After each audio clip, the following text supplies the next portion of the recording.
Oi pessoal, tudo bem? Eu fui instigado por um amigo que já faz algum tempo que eu não vejo, Nilson Romão, para tentar refletir se é possível alguns aspectos com relação ao que está acontecendo na França hoje, né? Então, eu penso que são dois fatores que se conjugam e que de alguma maneira convergem para que essa crise ganhe um outro contorno hoje, né? Desde 2016, o governo Macron, que foi eleito, vem tentando implantar uma série de reformas, todas elas praticamente parecidas com as que foram implantadas pelo Temer aqui no Brasil, e que atingem diretamente a classe trabalhadora, né? Principalmente aposentadoria, salários, tempo de trabalho, né? Então, esse é um ponto importante. E eu penso que esse é, na verdade, o eixo. Né? E, paralelo a isso, se aproveitando disso, as forças de extrema-direita que resolveram fustigar o governo, né, e o Estado. Então, eu tenho aqui alguns dados que eu acho que são importantes de nós fazermos uma pequena reflexão ou pensar um pouquinho sobre essa questão, né?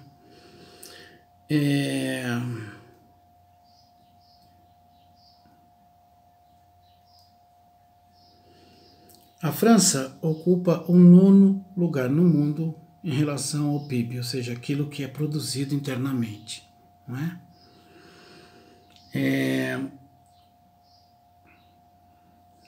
Ela exporta mais do que importa. Não é? No ranking de 2017, no que diz respeito às exportações,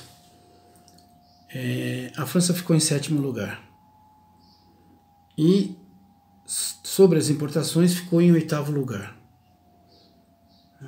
Significa dizer que existe um aspecto aí de eficiência da economia quando você vende mais do que compra. Esse é um ponto.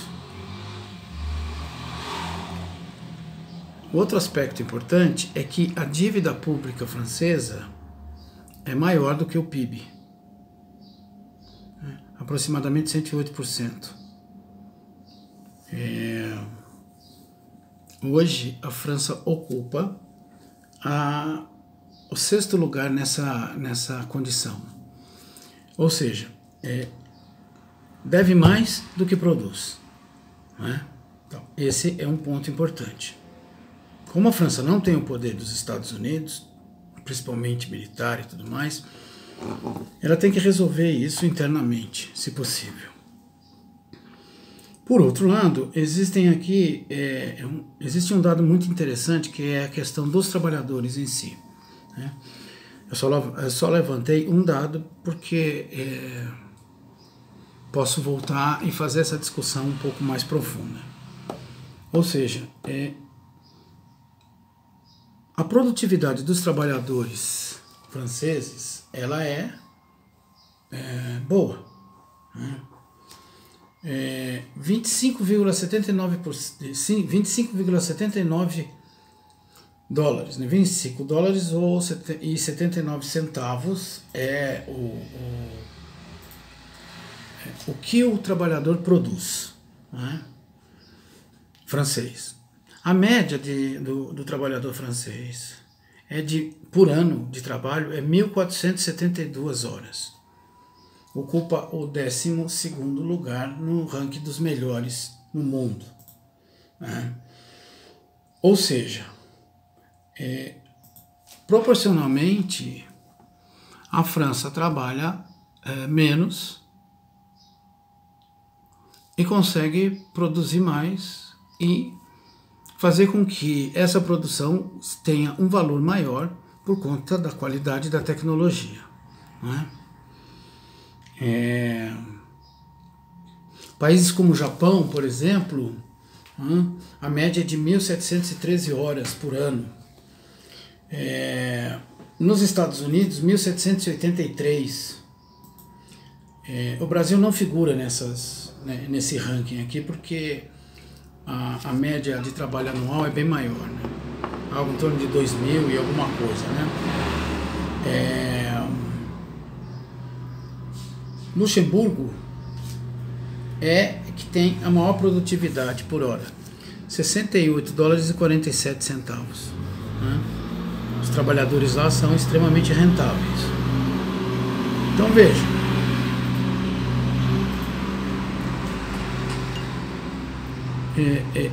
do ponto de vista econômico, dois fatores se conjugam. Primeiro, o PIB,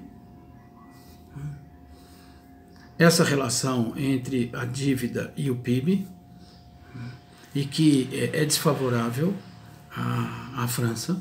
Aliás, dos 10 primeiros países com PIB, né, a maioria deles tem esse desequilíbrio.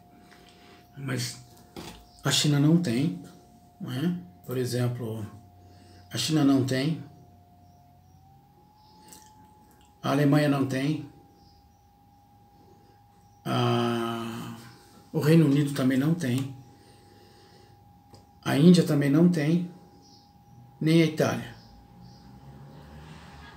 e nem o Brasil. França e Estados Unidos, entre os 10 primeiros, são os que têm dívidas maiores do que aquilo que produzem.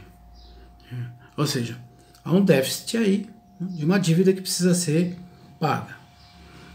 Como é que você faz para pagar isso? Você precisa qualificar o PIB. Qualificar o PIB significa, sobretudo, produzir em melhores condições. Melhores condições para quem? O próprio capitalismo. E como é que você faz isso? Aí vem o que aconteceu a partir de 2017. Você precisa aumentar. Você tem duas alternativas. Ou você aumenta o tempo de trabalho e mantém, né, o mesmo ganho para os trabalhadores, ou você diminui o tempo de trabalho, mas também diminui o salário. Agora, se a França já tem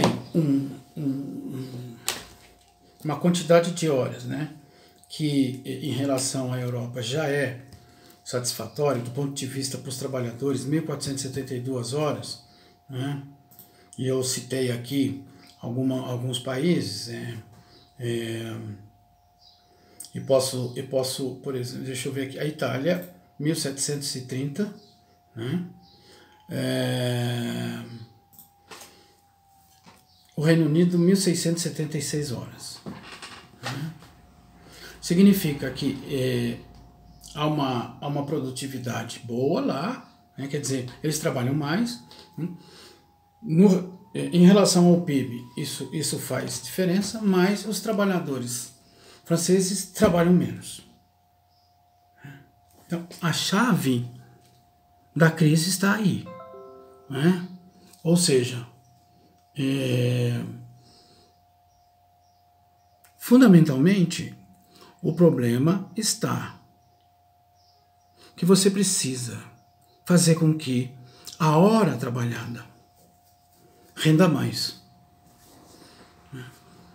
Então você faz isso com um conjunto de ações para, em escala, poder ganhar nessa diferença.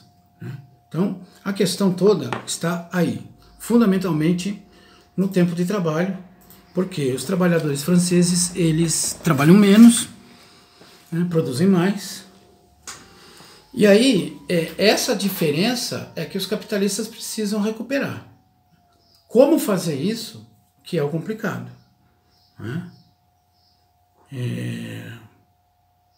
Fazer os caras trabalharem mais, para produzirem mais, e aí vem o impasse. Evidentemente que é a luta pelo tempo do trabalho.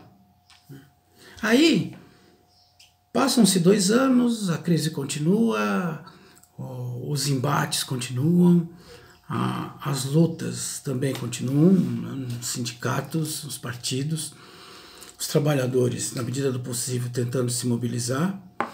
Mas agora, né, surge uma outra oportunidade, que não é uma oportunidade dos trabalhadores, mas é uma oportunidade da extrema-direita, né, comandada por Marine Le Pen, e aproveita o momento do aumento dos combustíveis para poder, então, incendiar o país.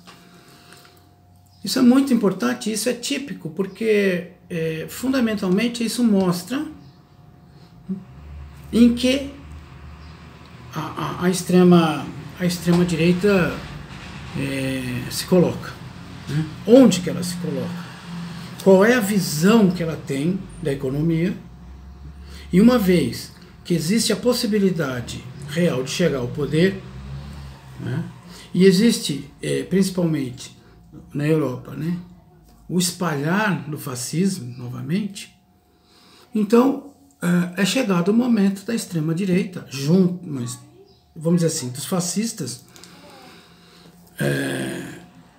provocarem uma crise de tal sorte que o Macron, que é um neoliberal, né, e que foi colocado lá exatamente para poder destruir a classe trabalhadora, ou pelo menos, né, fazer com que haja uma recomposição, né, dos ganhos e do capital, agora ele está com um problema sério, porque a extrema-direita, que tem dinheiro, né, bota todo mundo uniformizado, feito esses caras que trabalham no trânsito em São Paulo, e aí os caras incendeiam o país. Agora vamos ver como é que vai ficar isso em relação à organização dos trabalhadores na França. Se os trabalhadores vão aderir, se os trabalhadores vão ficar quietos, esperando, ou se os trabalhadores vão se aproveitar da oportunidade para negociar com o Macron também. Então, há uma série de elementos aí que precisam ser tratados, mas o principal, fundamental, é a questão do tempo de trabalho, da produtividade, da exportação e da importação. Não é? A pressão também é para que a França importe mais do que exporte. E ela exporta mais exatamente porque a produtividade em relação ao tempo, né, garante esse movimento, né, das relações comerciais. Então, eu acho que é isso. Se alguém tem alguma dúvida depois, é só colocar. Eu vou postar esse vídeo em breve, tá? E é isso. Bom? Um abraço. E obrigado, Nilson, pela dica, viu? Valeu!